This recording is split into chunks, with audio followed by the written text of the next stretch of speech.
the ranch, I guess is what we call this piece of property that we have. And what the wildlife down there, I mean, you'd see, deer and geese and pheasants and the flowers, the wildflowers. That was the first place I actually saw a lady slipper.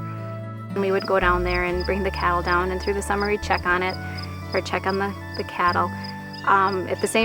During the summer, my grandma and my mom would go with too, and my grandma had a passion for wildflowers, which there was lots and lots of them down on the property.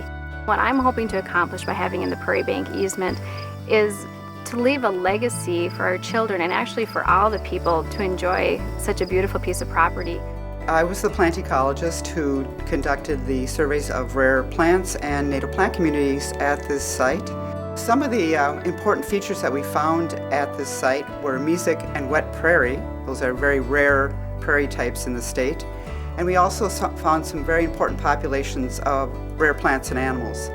We used to do a lot of hunting down there, and just sitting there deer hunting or pheasant hunting, sitting on that property, especially during deer hunting, and seeing all the wildlife that was around there and the birds that flew over, the geese and the ducks and all that.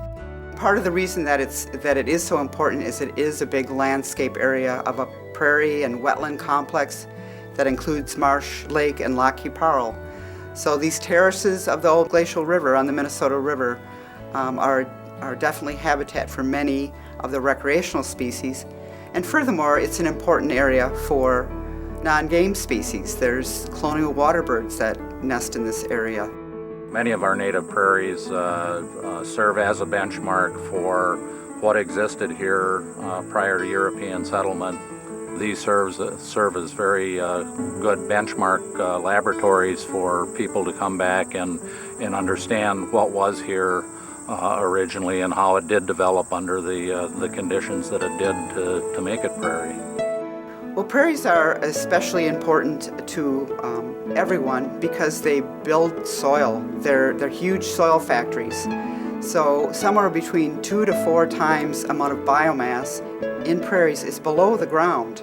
So you could have maybe anywhere from 2 to 6 feet of this dark organic matter that is formed by the decomposition of prairie roots.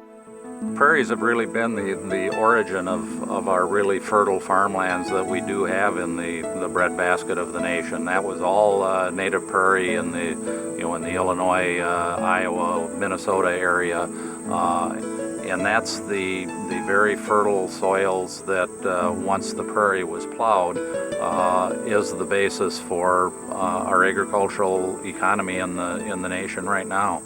Prairies have been here since the glaciers retreated, and they're well adapted to the climate that we have here. They're very diverse. There's probably 900 different species of prairie plants that we have in Minnesota. On any one prairie, you can find 100 of those in pretty easy order. I hearken back to what Aldo Leopold said, that the first point in intelligent tinkering is to preserve all of the parts, and we need to do that so that we don't lose things that may become economically valuable in the future that we don't really know about. They can see the importance of having more than just 2 or 3 germplasms that you're dependent on for a food supply. So I think it's incumbent on us to do what we can to preserve the species, not only for their educational value, but for the value that they might have for the future in helping us to once again take a look at ways to expand what we depend on for our own livelihood. There's a huge diversity of prairie insects, things like prairie butterflies, many of the pollinators that we have, and the pollinators are extremely important for things like the pollination of many of our food plants that we have.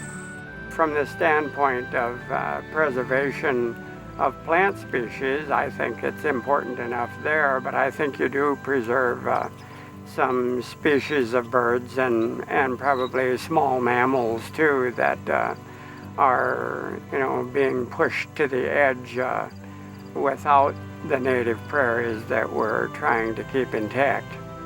As a result of the County Biological Survey, we have looked at all of the remaining prairie in the state, and of the 18 million acres that were mapped as a part of the public land surveys, and that was approximately 1850 to 1900, we now have about 200,000 acres left of that landscape. So that's somewhere around 1% of what was recorded historically. Once they're gone forever, and we lose that warehouse of genetic information and possibilities for future generations.